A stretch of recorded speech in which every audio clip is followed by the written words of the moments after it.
भगवान की।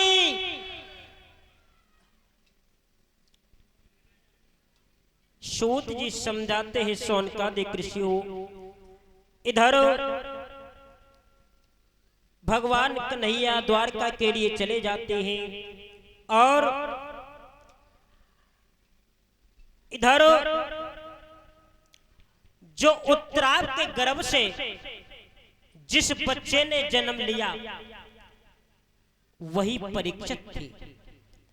इनका पहले नाम था विश्वनाथ, बाद में इनका नाम परीक्षित हुआ है। और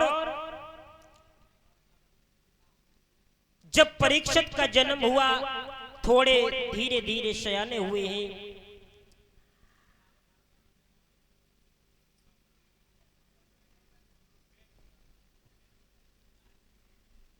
और इधर जो पांचों पांडव लोग हैं वो अपने पुत्र परीक्षित को राज्य देकर के हिमालय पर गलने के लिए चले हैं और समझाया है, बेटा परीक्षित एक बात का ध्यान रखना कि हम राजभार तुम्हें सौंप करके जा रहे हैं, कुछ हमारे असूल हैं उनको ध्यान में रखना है। पहला जो तुम्हारी शरण में आए उसको कभी मारना मत, जो तुम्हारी शरण में आए उसे मारना मत, और जो अतिथि है उसका सदैव सत्कार करना, सम्मान करना, क्योंकि अतिथि भक्त देवता का रूप होता है? कोई आपके घर रिश्तेदार आ जाए, मिलने वाला आ जाए, जो अचानक जिसकी उपस्थिति हो वो एक देवता के समान होता है। लेकिन आजकल तो कोई आ जाए मिलने वाला तो व्यक्ति ये कहता है कहां मूड खाने के लिए आ गया। लेकिन नहीं भक्तों, आदमी उसी के पास में जाता है जिससे जिसका हित होता है, प्रेम होता है, वही व्यक्ति जाता है। इधर पांडव लोग चले हैं हिमालय पर गलने के लिए। वो समय कौन सा था? द्वापर अंतिम समय पर था और कलयुग की बारी आई थी उस समय।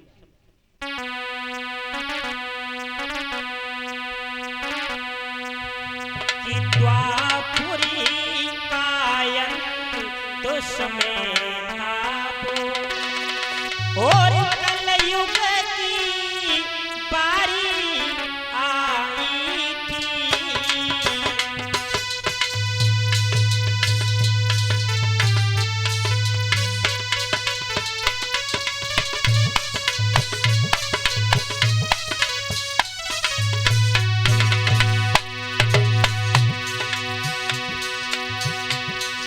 द्वापर अंतिम सैया पर था और कलयुग का नंबर आया था उस समय। द्वापर का समय था वो, कलयुग की बारी आई थी। मानो सुख सूर्य डूबता था,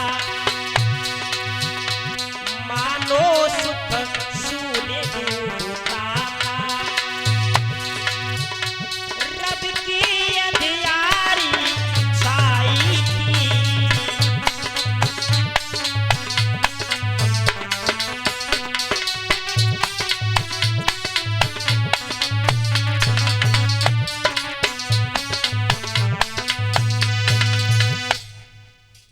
जब पांचों पांडव हिमालय पर गलने के लिए चले हैं, द्वापर अंतिम सैया पर था और कलयुग का नंबर आया था उस समय। इधर अर्जुन चले हैं।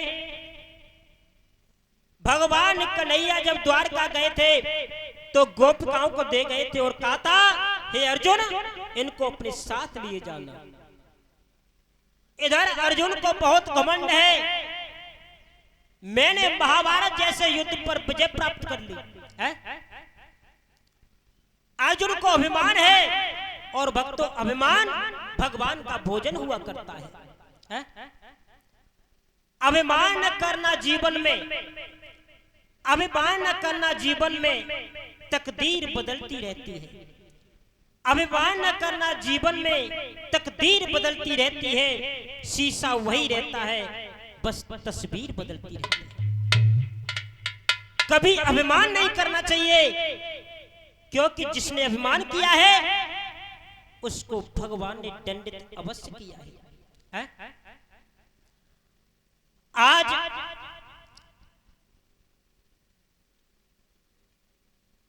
अर्जुन जब गए हैं, पांचों पांडव हैं, भीलों ने गोपिकाओं को लूट लिया, वो गांडीव धनुष जो महाभारत में जिसने बड़ा पराक्रम दिखाया, वो आज कुछ नहीं कर पाया। तब अर्जुन का अभिमान दूर हुआ है? एक दिन रावण ने 10 दिशा जीत लई, और एक दिन 10 शीश पड़े रहे रण में। एक दिन श्याम सुंदर भाज गए आधी रात, और एक दिन कंस को पछाड़ दो दिन में। एक दिन अर्जुन ने महाभारत जीत लो, और एक दिन गोपिका लूट लई वन में। दास मानव की तो बात करे क्या, सूरज के 3 पन होत एक दिन में। अर्जुन को अभिमान था, वो अभिमान आज दूर हुआ है। अर्जुन कुछ नहीं कर पाए। अर्जुन सोचने लगे हैं, जो महाभारत जैसे युद्ध को जिताया वो सब भगवान कन्हैया की ही देन थी, मैं अकेला कुछ नहीं कर पाता। इधर जाकर के पांचों पांडव लोग हिमालय पर गल गए हैं। इधर सूर्य जी समझाते हैं, शौनकादिक ऋषि हो, आज परीक्षित जब राज्य करने लगे हैं, शिकार करने के लिए जाते हैं, इन्होंने बासुक की कन्या जो नवल है उसके साथ में विवाह किया, और धीरे धीरे समय गुजरता चला गया। एक दिन शिकार खेलने के लिए गए हैं, जंगल में पहुंचे, सारे दिन घूमते रहे हैं परीक्षित, और जब सामने कुछ देखा है तो एक पैर पर एक बैल खड़ा है, जिसके 3 पैर टूटे हुए हैं, एक पैर है। भक्तों, सतयुग में 4 पैर थे। ये बैल कोई और नहीं, ये बैल धर्म है। सतयुग में 4 पैर थे, सत्य, दान, दया और पवित्रता। उसके बाद जैसे ही त्रेता आया, उसका एक पैर कम हो गया, सत्य, दान और दया रहा। उसके बाद द्वापर आया तो 2 पैर टूट गए, केवल 2 रह गए, सत्य और दान। लेकिन कलयुग के आते आते केवल एक पैर रह गया है, सत्य, वो भी अब तो बहुत कम है। ये आज की बात की जाए तो मुझे लगता है अब फोन की तो बात ऐसी है कि फोन पे तो भैया 50% से ज्यादा भी झूठ चलता है? सत्य कोई नहीं बोलता। होंगे एटा तो बताएंगे हम सिकोबाद पहुंच गए हैं। मैंने खुद ये प्रैक्टिकल किया है। क्योंकि फोन पर तो प्योर झूठ चल रहा है आजकल। शायद कोई भैया कोई धर्मात्मा बैठा हो सत्य बोलता हो, आप लोगों की बात में नहीं कर रहा हूं। और थोड़ा बहुत सत्य है अभी। सूत जी समझाते हैं शौनकादिक ऋषियों,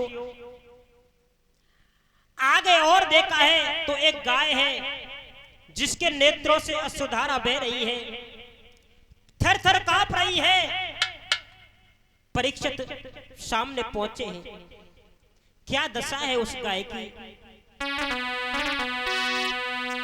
कि कापती खापती थर्राती और थमती है कहीं उचटती है।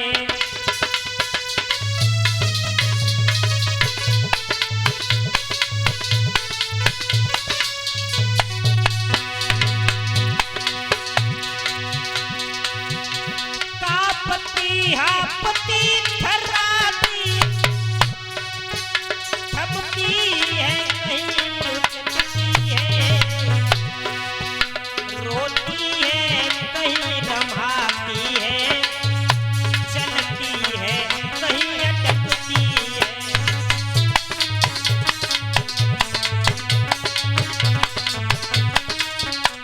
और आज गाय जो है वो साक्षात पृथ्वी माता है, नेत्रों से अश्रुधारा बह रही है, थर थर कांप रही है। महाराज परीक्षित सामने पहुंचे, आज उस गाय को धैर्य हुआ और कहने लगी है परीक्षित के सामने, कौन है आप मेरी लाज बचाने आए, धर्म के नाम पे बलिदान चढ़ाने आए।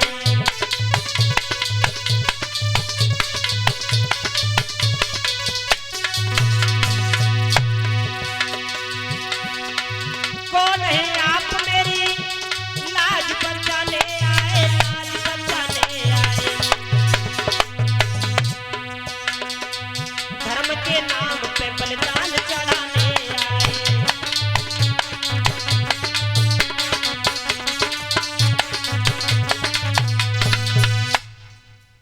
आज गाय ने जैसे ही महाराज परीक्षित को देखा है, थोड़ा हृदय में तसल्ली आ गई और कहने लगे आप कौन हैं जो हमारी रक्षा करने के लिए चले आए। सूत जी समझाते हैं शौनकादिक ऋषियों,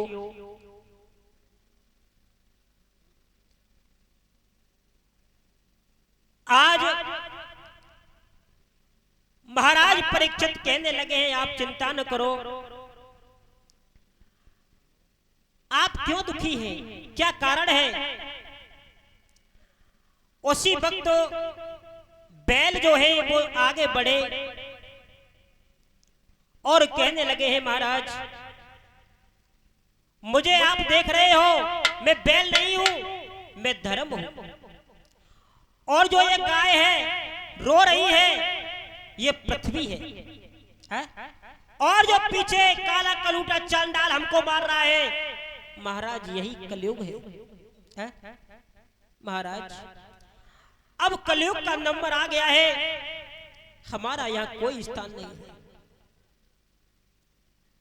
परीक्षित कहने लगे हैं आप चिंता न करो, मैं आ गया हूं, आपको कुछ नहीं होगा।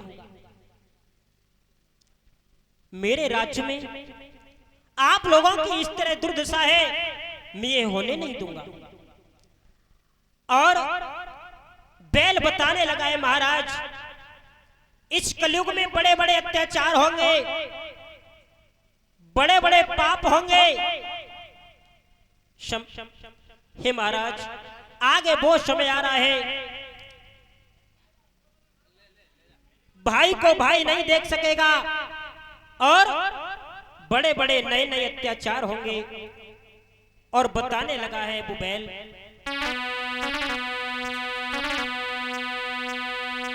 आरे कलयुग गयो ऐसो आए, ढंग सब लोगन के बिगड़े।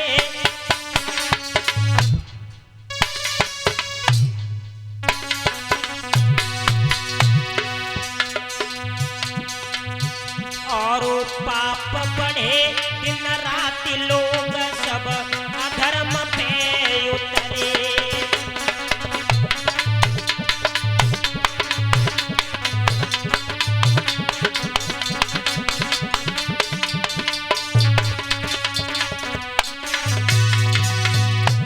महाराज अब ये कलयुग आ गया है और इस कलयुग में बड़े बड़े पाप होंगे, बड़े बड़े अत्याचार होंगे।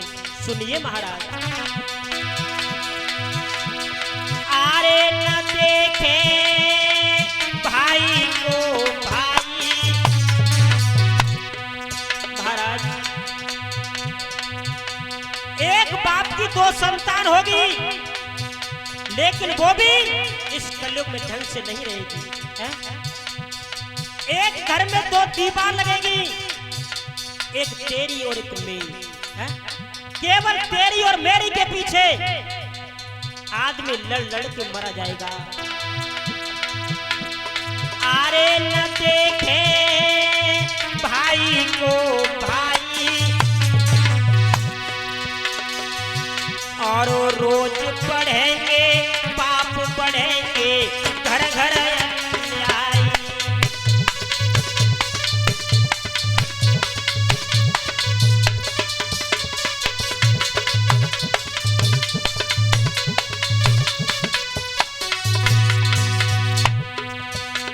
और सुनिए महाराज, कलयुग में क्या क्या होगा। आरे सगे होए साले और साली। इस कलयुग में साले और साली की ज्यादा पूजा होगी। बहन भांजी को कोई नहीं समझेगा। आरे सगे होए साले और साली, और भूखी प्यासी डोलेगी निज अपनी में तारी।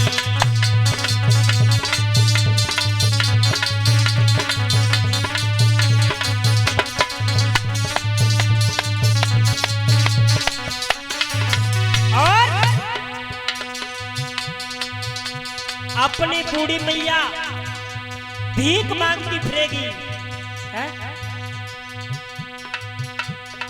जिस माँ ने अपने 5-5 पुत्रों को पाला होगा, वही माँ अपना पेट पालने के लिए दूसरे के सामने हाथ फैलाएगी। ये कलयुग की दशा होगी महाराज।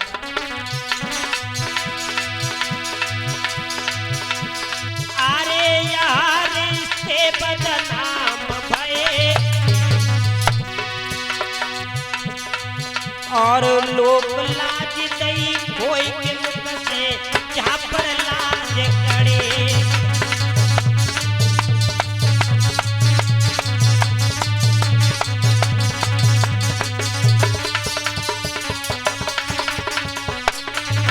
और कथा भागवतों में भीड़ नहीं होगी। भीड़ कहाँ होगी? आरे भीड़ अब मिले कचेरों में। आरे भीड़ अब मिले कचेरों में, और भूखे प्यासे लोग फिरेंगे तीक दुपहरी में।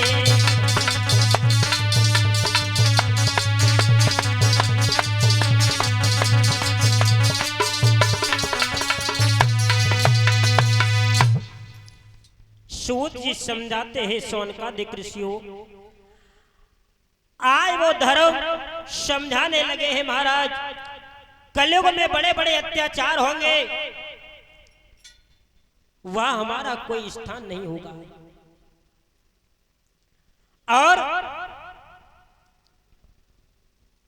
और ये बात सच है भक्तों, इस कलयुग में आप लोगों ने देखा होगा कथा भागवतों में भीड़ नहीं होती है। जहां पर भजन कीर्तन होता है, भक्ति का कार्य होता है, वहां पर लोग जाने में हिचकिचाते हैं। और भीड़ देखो जाकर के कचहरियों में है? सुबह से लेकर शाम तक न जाने कितने लोग आते हैं। और यदि कोई ढोला नौटंकी आ जाए फिर देखो भीड़ कितनी होती है? दौर कलयुगी चल रहा, दौर कलयुगी चल रहा, बदले सब हालात, दुनिया झूठी हो गई, झूठी सच की साथ। सच्चा सुख गायब हुआ, सच्चा सुख गायब हुआ, चमक दमक में खो दिया ये जीवन अपना।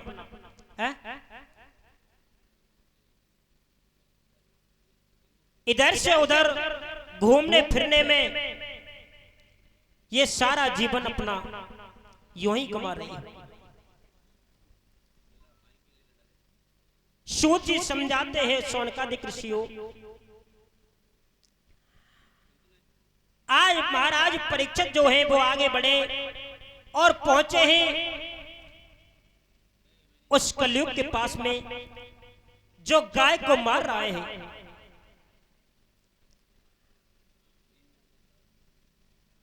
कलयुग एकदम भागा भागा आया। जब उसने जान लिया कि ये मुझे आज नहीं छोड़ेंगे, पैरों पर गिर पड़ा, हाथ जोड़ करके वो कलयुग कहने लगा है, हे महाराज आप बेशक हमको मार दीजिए, लेकिन हमारी एक बात सुनो।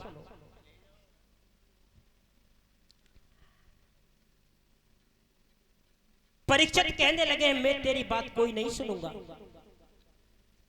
क्योंकि तेरे अंदर तो अवगुण ही अवगुण है, गुण नाम की कोई चीज नहीं है, और तू इन निर्दोष गाय और बैल को मार रहा है। कलयुग कहने लगा है, हे राजन मेरी बात सुनिए, बेशक मुझे मार दो, लेकिन पहले मेरी बात सुनो। आप कह रहे हो कि तेरे अंदर अवगुण है, तो महाराज गुण और अवगुण तो हर प्राणी के अंदर हुआ करते हैं। कि राजन दुनिया एक सी नहीं,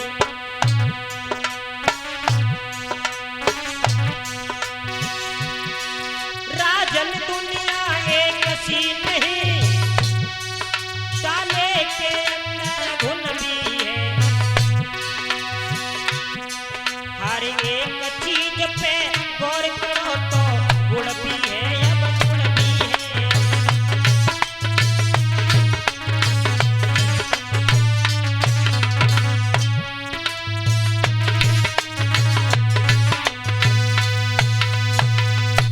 कलयुग बोला है महाराज, राजन दुनिया एक सी नहीं, दाने के अंदर गुण भी है, हर एक चीज पे गौर करो तो गुण भी है, अब गुण भी है। गुण और अवगुण तो हर प्राणी के अंदर हुआ करते हैं, लेकिन महाराज इतना हो सकता है कि किसी के अंदर गुण ज्यादा होते हैं तो किसी के अंदर अवगुण ज्यादा होते हैं।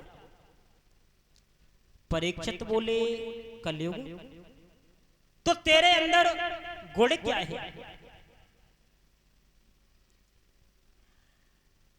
कहने लगा है, महाराज आपने ये सही कहा, मेरे अंदर गुण क्या है मैं आपको बता रहा हूं।